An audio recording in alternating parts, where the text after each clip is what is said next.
हम्म, कैसे हो बच्चों। हम लोग जो है बीएससी पार्ट फर्स्ट के अंदर पेपर थर्ड पढ़ रहे हैं। थर्ड के अंदर जो चैप्टर है सॉलिड स्टेट, ठोस अवस्था। मैं डॉक्टर आर के खंडेलवाल, एमएलयू गवर्नमेंट कॉलेज भिलवाड़ा, और ये आपका टॉपिक चल रहा है ठोस अवस्था, सॉलिड स्टेट। और हम जो इसके बारे में विस्तृत तौर पर अध्ययन करना चाहते हैं उसके लिए कुछ जो बेसिक नॉलेज है ठोस अवस्था के बारे में, वो हम पिछली क्लासेस में देख चुके हैं। जैसे ठोस अवस्था किसको कहते हैं, और हमने ठोस अवस्था, गैस अवस्था, द्रव अवस्था में तुलना करने के बाद में बताया। और फिर ठोस अवस्था में भी क्रिस्टलीय ठोस किसको कहते हैं, वो हमने देखा कि वास्तविक ठोस क्रिस्टलीय ठोस ही कहते हैं। इसी प्रकार से क्रिस्टल, जो भी क्रिस्टलीय ठोस है उनका अध्ययन को जो है विज्ञान की नई भाषा जिसको हम क्रिस्टल विज्ञान कहते हैं उसके अंतर्गत स्टडी करते हैं क्रिस्टलोग्राफी में। और अगर आप क्रिस्टलीय ठोस अवस्था में क्रिस्टलीय ठोस होते हैं तो अक्रिस्टलीय ठोस भी होते हैं, और दोनों का हमने अंतर देखे थे अलग अलग जो है गुणों का आधार पर, प्रकृति का आधार पर। और इसके बाद में ठोस पदार्थ को, ठोस अवस्था को पूर्णतः परिभाषित करने के लिए हम कुछ क्रिस्टल के लक्षण हम देखते हैं, कैरेक्टरिस्टिक देखते हैं कि किन लक्षणों का आधार पर हम किसी ठोस पदार्थ को क्रिस्टल कहते हैं। तो उसके लिए हमने कुछ मॉडल, एक मॉडल के द्वारा देखा था पिछली बार, क्यूब का मॉडल। ये क्यूब एक वास्तव में घनी समुदाय का क्रिस्टल है। घनी समुदाय का मतलब यह आगे हम देखेंगे कि किस प्रकार क्रिस्टलीय पदार्थों, क्रिस्टलीय ठोस का वर्गीकरण होता है। उसके अंदर अलग अलग समुदाय होते हैं 7 प्रकार के। जैसे ये घनी समुदाय, यानी जिसके अंदर लंबाई चौड़ाई ऊंचाई तीनों बराबर है ना, भुजाओं की लंबाई चौड़ाई ऊंचाई बराबर है, और सारे कोण 90 डिग्री है, सारे कोण आपको 90 डिग्री मिलेंगे। तो ये घनी समुदाय कहलाता है। ठीक है, अगर यदि यहाँ पर इसकी ऊंचाई बढ़ जाए तो ये आयताकार कहलाता है। इसी तरह से अगर ये षटफल की हो जाए, तो इस प्रकार से कुल 7 प्रकार के क्रिस्टल समुदाय होते हैं। और इनको स्पष्ट करने के लिए क्रिस्टलों के लक्षण की जानकारी हमको आवश्यक है, जो हम पिछली क्लास में देख चुके हैं कि किसी क्रिस्टल के की संरचना को निर्धारित करने के लिए कुछ लक्षण है। जैसे सबसे पहला फलक, वह समतली पृष्ठ जिससे क्रिस्टल बद्ध हो, तो ये जो है फलक कहलाता है। ठीक है, इसी प्रकार से किनारा, 2 फलकों के प्रतिच्छेदन से किनारा बनता है, ये किनारा। ठीक है ना।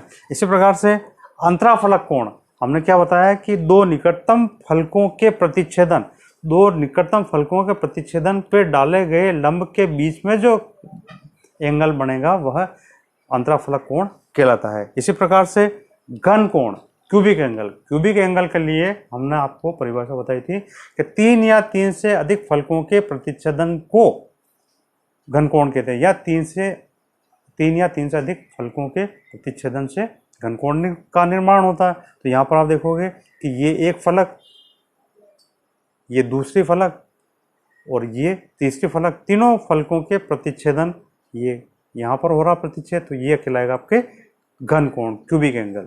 और इनके बीच में जो रिलेशन है तीनों के बीच में कि फलक, किनारे और घन कोण, ये हम देख चुके हैं कि F + C = E+2, जहाँ पर F क्या है, फलकों की संख्या, C क्या है, क्यूबिक एंगल, घन कोण की संख्या, ये बराबर है नंबर ऑफ एजेस, किनारों की संख्या से 2 अधिक। तो ये हम देख चुके हैं। ठीक है, और अगला जो लक्षण है उसको हम कहते हैं सममिति, सिमेट्री। तो सिमेट्री को हम जो है यहाँ डिस्कस करते हैं।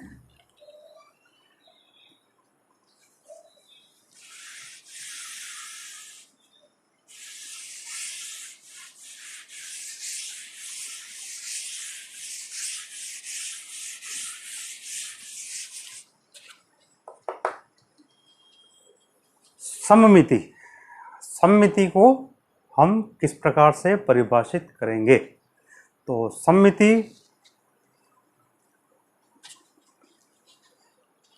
सममिति की परिभाषा इस प्रकार से बताई जाती है कि किसी भी वस्तु के दिक् में या तल पर, दिक् यानी त्रिविम या तल, सरफेस, दिक् में या तल पर वस्तुओं या उसके भागों में पाई जाने वाली नियमितता, रेगुलरिटी को हम सममिति कहते हैं। अब जैसे यहाँ देखते हैं हम उदाहरण के लिए, जैसे यहाँ पर जो है हमको ये एक सामने चौकोर पृष्ठ दिखाई दे रहा है, चौकोर पृष्ठ दिखाई दे रहा है। अगर हम इसको बदलते हैं, फलक को बदलते हैं, पुनः यहाँ पर चौकोर पृष्ठ दिखाई दे रहा है, ठीक है ना। इसी प्रकार से और बदलते हैं तो चौकोर पृष्ठ दिखाई दे रहा है। तो यहाँ पर इस क्रिस्टल के मॉडल में या किसी वस्तु में दिक् में यानी त्रिविम में या उसके किसी भाग में एक नियमितता दिखाई दे रही है। अगर जैसे हम यहाँ पर इसको बीच में से बिल्कुल डिवाइड कर देते हैं, दो पार्ट में डिवाइड कर दें, अब दोनों पार्ट क्या है कि एक दूसरे के समरूप कहलाएंगे, ठीक है ना।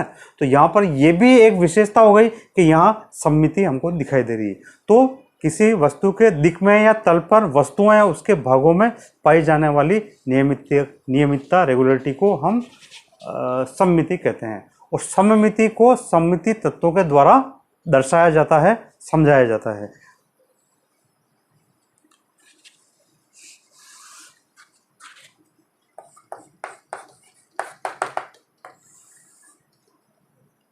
ठीक है, अब सममिति तत्व किसको कहेंगे कि यहाँ पर अभी हमने जैसा देखा कि यहाँ पर हमने घुमा कर देखा इसको, कि यहाँ पर इसको हमने घुमा कर देखा कि यहाँ से जब ये अगर ये अक्ष है, इसको हमने घुमा कर देखा, ये अगर अक्ष है, ठीक है। तो अब हमने घुमा कर देखा तो सामने जो है ये वाइट भाग आ रहा है, ठीक है। इसको हमने एक बार घुमाया, दो बार घुमाया, तीन बार घुमाया और चौथी बार घुमाया तो वापस वही हुई संरचना प्राप्त होती है। इसका मतलब क्या है कि यहाँ पर कोई ऐसा काल्पनिक अक्ष है जिसको ऊपर घुमाने पर, चार बार घुमाने पर पुनः वही संरचना प्राप्त होती है।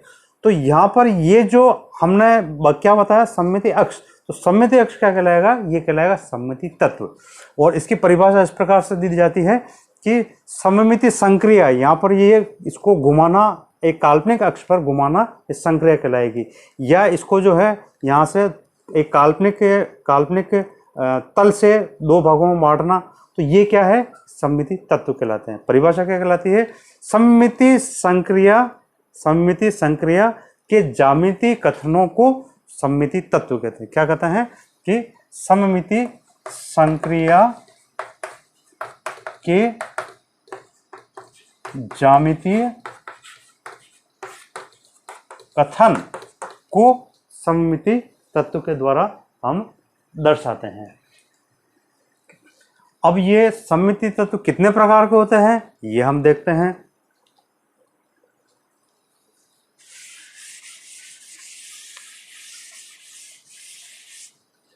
सममिति तत्व के बारे में जानकारी होना इसलिए आवश्यक है क्योंकि सममिति तत्व के आधार पर क्रिस्टलों का वर्गीकरण किया जाता है। जैसे हमने बताया ना, वर्गीकरण 7 भाग में 7 प्रकार के क्रिस्टल समुदाय होते हैं कि जैसे ये क्यूबिक हो गया, है ना, गंधक के 2 स्वरूप होते हैं, एकंताक्ष, त्रिंताक्ष, तो 2 ये जो है 2 प्रकार के क्रिस्टल ये हो गए, आयताकार हो गया, घनी हो गया, है ना, षटफलकी हो गया। इस प्रकार से यहाँ पर सममिति तत्व जो है वह क्रिस्टलों के वर्गीकरण में महत्वपूर्ण भूमिका अदा करता है। इसी प्रकार से वर्गीकरण का एक और आधार है जहाँ पर जिसमें हम क्रिस्टलों का वर्गीकरण करने के लिए जो क्रिस्टलीय अक्ष है उनके बीच में कोण तथा जो अंतराफल, जो सामने जो अक्ष है, जो भुजा है उसकी दूरी और जो अक्ष है उनको हम देखते हैं। तो पहले हम बात कर रहे हैं सममिति तत्वों की। ये 3 प्रकार के होते हैं मुख्यतः। पहला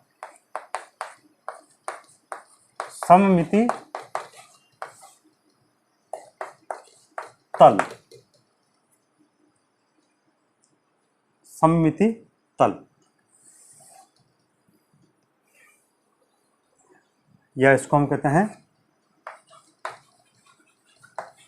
प्लेन ऑफ सिमेट्री, सममिति तल। तो यहाँ पर परिभाषा ये है सममिति तल की कि वह काल्पनिक तल जो क्रिस्टल को ऐसे 2 भागों में विभाजित कर दे कि दोनों भाग समान हो तथा एक दूसरे के दर्पण प्रतिबिंब हो। जैसे यहाँ पर उदाहरण के तौर पर ये क्रिस्टल का एक भाग में सामने देखा, ये त्रिविम क्रिस्टल है ना। त्रिविम क्रिस्टल में ये काल्पनिक अक्ष है, काल्पनिक तल, इसको हम मानते हैं बिल्कुल बीच में सेंटर में। जैसे यहाँ 4 ब्लॉक का एक रूबिक क्यूब है तो 2 ब्लॉक के 2 कॉलम को छोड़ते हुए, तो ये आपका जो है सममिति तल हो गया काल्पनिक। अब यहाँ से डिवाइड करने पर दोनों भाग समान होंगे और एक दूसरे के दर्पण प्रतिबिंब होंगे। उदाहरण के लिए डिजिट ए, इसके अंदर सममिति तल उपस्थित है कि नहीं है किस प्रकार से कि यहाँ पर इसको बिल्कुल बीच से विभाजित करते हुए हम एक काल्पनिक तल की कल्पना करते हैं। यह तल यह काल्पनिक तल इसको दो समान भागों में बांट देता है जो कि एक दूसरे के दर्पण प्रतिबिंब है। यहाँ से अगर दर्पण का आगे आधा भाग रख देंगे तो हमको पूरा भाग दिखाई देता है, ये खास बात। इसी प्रकार से यदि हम यहाँ पर देखें तो ये जो आपके अल्फाबेट बी है इसके अंदर भी सममिति तल उपस्थित है, काल्पनिक सममिति तल। यदि हम इसको यहाँ से काल्पनिक तल से दो भागों में बांट दें तो दोनों समान तथा एक दूसरे के दर्पण प्रतिबिंब होंगे। तो अब यहाँ पर इस क्रिस्टल में हमने पहले भी आपको बताया कि यहाँ पर जो पूरा स्टडी है वो हम इस घनी समुदाय के क्रिस्टल को मॉडल लेके कर रहे हैं, क्योंकि यहाँ पर ये समझाने में समझने में आसान होता है कि जिसके अंदर तीनों अंतःखंड ए बी और सी तीनों बरोबर है और तीनों कोण एक्स वाई एक्स के बीच में 90 डिग्री है ना, वाई जेड के बीच में 90 डिग्री है और इसी तरह जेड एक्स के बीच में 90 डिग्री है। तो ये अंतःकोण भी बराबर है और यहाँ पर अंतराफलक कोण भी बराबर है। तो ये घनी समुदाय क्रिस्टल है। जब हम इसको लेते हैं तो यहाँ पर दो प्रकार के सममिति तल हमको प्राप्त होते हैं। पहला जो तल है वह होता है वर्गाकार और दूसरा होता है आयताकार। एक तो आपके वर्गाकार और दूसरा आयताकार।